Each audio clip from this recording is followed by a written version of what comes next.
नमस्कार मित्रांनो, आपल्या चॅनेलवर सगळ्यांचं स्वागत आहे. मित्रांनो, माझं नाव शांता.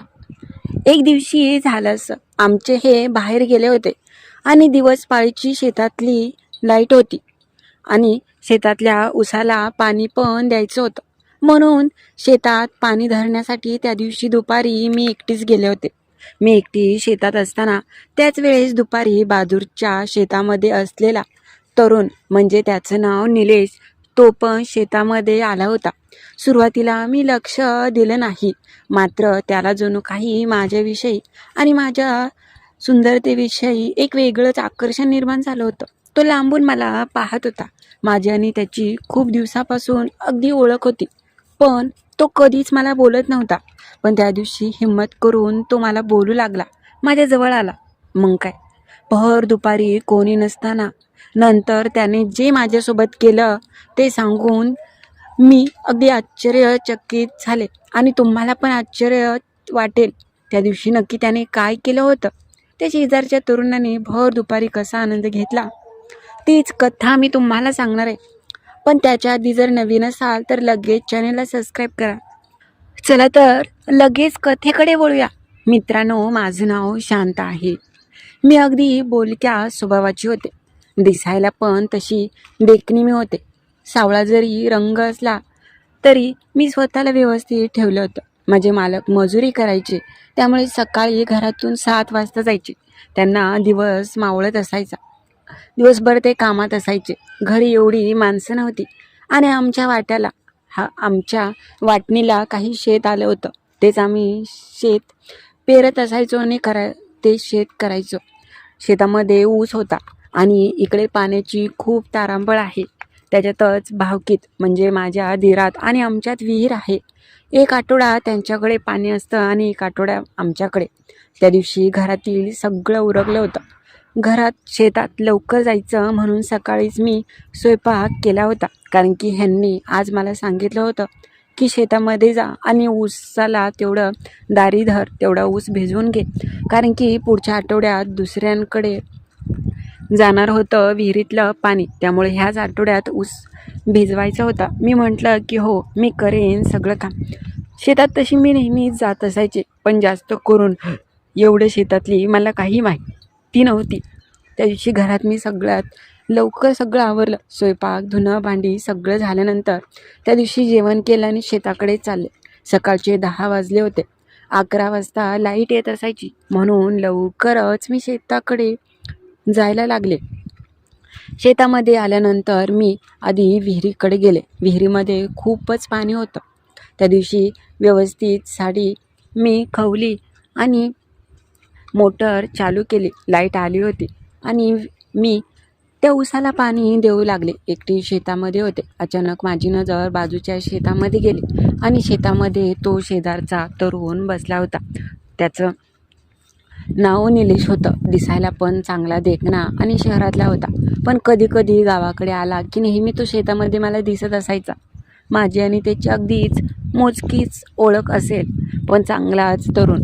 लग्नाचा अजून पत्ता नव्हता, मात्र चांगल्या नोकरीला शहराकडे होता. मी एकटी शेतात आहे हे त्यांनी लांबूनच खूप वेळ पाहिलं होतं आणि तो मला पाहत होता. त्याला जणू काही मला बोलायचंच आहे अशीच त्याची नजर होती. शेवटी मी पण त्याच्याकडे पाहू लागले आणि काय चाललंय असं त्याने मला सुरुवातीला विचारलं. मी म्हटलं की काय नाही, शेतातलं काम आहे चालू, तेच करायचं चालू आहे. त्यावेळेस ते मला म्हटला की एकट्याच दिसताय, आज कोणी दिसत नाही. असं बोलत बोलत तो माझ्याजवळ आला. मी मात्र शेतात त्या सरीचं पाणी ओढत होते. मी म्हटलं की हो. आणि हे कुठे गेलेत? आमचे भाऊ, ते गेले थोडंसं कामासाठी बाहेर. ते सकाळचेच जातात. यायला त्यांना खूप उशीर होतो. मी म्हटलं की तुम्ही कसं काय आज शेतामध्ये आलात? त्यावेळेस तो तरुण म्हटला की होतो रिकामं, तर म्हटलं काय चाललंय शेताकडे पाहावं. असं म्हणून तो जवळ आला. तो बांधावर उभा राहिला होता आणि मी माझ्या कामात गुंतले होते. त्यावेळेस थोड्या वेळाने म्हटला की पाणी तुम्हाला आहे म्हणून बरं आहे, आमचं बघा ना सगळं पीक वाळून चाललंय. मी म्हटलं की हो, कशाचं हो, आमचं पण तीच तर आहे. आणि बोलत बोलत ते मला म्हणाले की काय पण म्हणा, तुमच्यासारखी बायको पाहिजे शेतामधलं काम करायला. मी तर शहरात नोकरीला आहे, पण त्याच्यावर एवढा काही पगार मिळत नाही. मी पण काही दिवसानं इकडे गावाकडंच येणार आहे, शेती बघायची. मी म्हटलं का हो, तसं का म्हणालात? त्यावेळेस तो मला म्हटला की नाही हो, शेताकडे काम करणारी बायको असली की मग निवांत दोघांनी मिळून करायचं.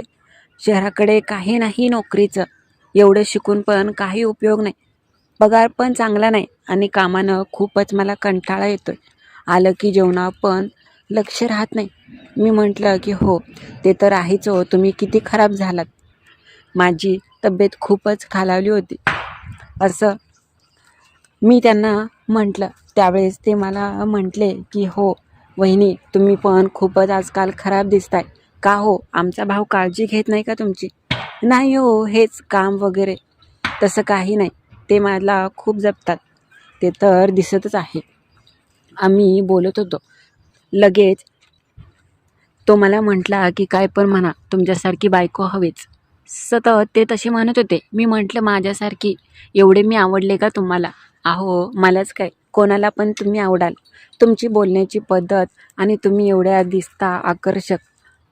ते असे मला बोलत असताना मला कसं तरीच होऊ लागलं होतं. का माहीत, मात्र त्याच्या बोलण्यात एक वेगळी जादू होती. माझ्या अगदीच मनालाच त्यांचे शब्द लागू लागले होते. नकळत हे सगळं होत होतं, पण माझी नजर त्यांच्याकडे गेली. त्यांना बोलण्याची जरासुद्धा काहीच हमी नव्हती आणि बोलण्याची पद्धत खूपच निराळी होती. ते आज घाबरतच नव्हते. मी म्हटलं की काय पण कसं बोलता? ते म्हटले की काय पण म्हणा. तुम्हाला एक बोलू का? मी म्हटलं बोला. मला तुम्ही खूप दिवसापासून आवडता. माझी खूप दिवसांची इच्छा होती तुमच्याशी बोलायची आणि तुम्हाला भेटायची, मात्र तुम्ही कधीच मला शेताकडे अशा दिसला नाही एकट्या. त्यामुळे खूपच मन माझं नाराज व्हायचं. आज तुम्ही प्रत्यक्षात मला दिसला आणि खरंच तुमच्यासोबत बोलायला खूपच बरं वाटतं. मी म्हटलं का हो, एवढी मी आवडते का? तो म्हटला की हो, खूपच आवडता. अहो मी तिथे शहरात असतो, पण मला सारखी तुमची आठवण येते, असं तो मला म्हणत होता. मला पण त्याचं बोलणं आवडत होतं. तो म्हटला मग काय होऊ शकतं का आपल्यामध्ये? मी म्हटलं काय? तर तो म्हटला की तुम्हाला माहीत आहे मला काय पाहिजे ते, फक्त एकदाच द्या, बघा मी तुम्हाला किती आनंद देतो आणि तुम्हाला पण मस्त सुख वाटेल, असं त्याचे शब्द होते. पण त्याच्या बोलण्यामध्ये एवढी जादू होती की मी पण त्याच्याकडे खेचली जात होते. मला पण कदाचित तेच पाहिजे होतं आणि माझं पण मन तेच म्हणत होतं असं मला वाटू लागलं. मी म्हटलं की नाही बाई, मी तसली बाई नाही, तुम्ही माझ्याबद्दल तसा विचार नका करू. ते मला म्हटले की अहो मला माहीत आहे तुम्ही खूपच चांगले आहात, पण घ्यायला आनंद कुठे काय चुकीचं आहे असंही आज कोणीच नाही. बघा मी पण नंतर नसेन, पण मला पण खूपच एकटं वाटायचं. रोज आमचे हे तर आलं की खूपच दमून थकून जायचे आणि माझी इच्छा मात्र ते पूर्ण करत नसायचे. मी मात्र रोज रात्री नाराज व्हायचे. आज कोणीतरी आलं होतं असं की माझी इच्छा पूर्ण करेल आणि त्यांना पण गरजच होती. असंही ते खूपच तरुण होते आणि त्यांच्याकडे असं काहीतरी होतं की जे मला आनंद देतील. मग काय, मी म्हटलं की झालं तर आपण कुठे करायचं, इकडे आजूबाजूला सगळे लोक आणि शेतातले वगैरे आहेत. तो म्हटला तुम्ही कशाला काळजी घेताय, जाऊ की इथेच कुठेतरी आड बघलेला खाली त्या पायथ्याला ओढ्याच्या साईडला किती झाडे आहेत, तिथं अगदीच कोणी उभा राहिलं तरी दिसत नाही, तिथे आपण जाऊया. मी म्हटलं तिथे बाई ग, आमच्या भाऊकीतले कोणी आलं पाहिलं तर? अहो कोणीसुद्धा येणार नाही, आता दुपारची वेळ आहे. मग काय, मी म्हटलं बरं जावा पुढे, मी येतेच. मनात एवढी भीती वाटत होती, पण त्याला भेटण्याची एवढी आतुरता निर्माण झाली होती की त्याच्यापुढे काहीसुद्धा दिसत नव्हतं. कदाचित प्रेमात आणि त्या भेटण्याच्या ओढीत मी खूपच आंधळी झाले होते. मला काहीसुद्धा सुचत नव्हतं. मला समोर मात्र तो तरुण निलेशच दिसत होता. त्याची कमालीची अगदी तारुण्य माझ्या नजरेसमोर आहे असं येत होतं. तो गेला आणि माझी वाट पाहू लागला. मी इकडे तिकडे पाहिलं आणि ते पाटाचं पाणी व्यवस्थित दुसऱ्या साऱ्यावरती लावलं आणि मग काय, त्याला भेटण्याच्या ओढीने माझे पाय तिकडे ओढू लागले. मी पण लगेच जाऊ लागले. तो माझी वाट पाहत गेली. 10 ते 15 मिनटं तिथे थांबलेला. मी गेले की त्याच्या चेहऱ्यावर एक आनंदच खुलला. मी गेल्यानंतर अलगद त्याला इतकी घाई झाली होती. लगेच त्याने जवळ खेचलं आणि वेड्यासारखे ओठावर ओठ टेकले. मी म्हटलं, अहो एवढी घाई, हे चुकीचं आहे. ते म्हटला की आता काय चुकीचं काय बरोबर हे तुम्ही सांगायचं नाही, मला जे वाटते ते मी करणार. आणि तो मला सुख देऊ लागला. बाई गं, खूपच कमालीचा होता. तरुण असल्यामुळे त्याला ह्या गोष्टीचं चांगलीच माहिती होती की समोरच्याला कसा आनंद द्यायचा. तो मला सुख देऊ लागला. त्याचा निराळीच होता. खरंच खूप दिवसानंतर असा मनसोक्त आनंद मला मिळत होता. तो मला सुंदर क्षणाचे सुंदर अनुभव देताना माझा चेहरा पाहत म्हटला की खूप दिवसांची इच्छा होती तुम्हाला असं पाहायची. खरंच तुम्हाला सुख देताना तुमचा चेहरा अगदी पाहण्यासारखाच अगदी गोरामोरा झालाय. मी लाजत होते, मात्र लाजण्यापेक्षा त्याच्याकडून मिळणाऱ्या सुखाचा आनंद घ्यायला मला खूप आनंद मिळत होता. त्याने त्या दिवशी भर दुपारी सुंदर क्षणाचे सुंदर अनुभव दिले आणि माझं पण शेतातलं सगळं काम उरकलं. तो पण खूप आनंदी झाला. आम्ही चांगलेच तास ते 2 तास सगळा आनंद घेतला. आज खूप दिवसानंतर माझ्या आयुष्यात असा सुंदर क्षण आला होता. नंतर मी म्हटलं की जाते मी. तो म्हटला, उद्या नक्की मी वाट पाहीन तुमची. मी म्हटलं हो. आम्ही वेगळे झालो आणि तो नंतर निघून गेला. तो खूपच थकला होता. थकवा त्याच्या चेहऱ्यावर जाणवत होता. तो म्हटला, आता मला खूपच भूक लागली. शेतातलं एवढं काम मी पहिल्यांदाच केलं आहे. मी म्हटलं की हो. त्याच्यानंतर तो निघून गेला.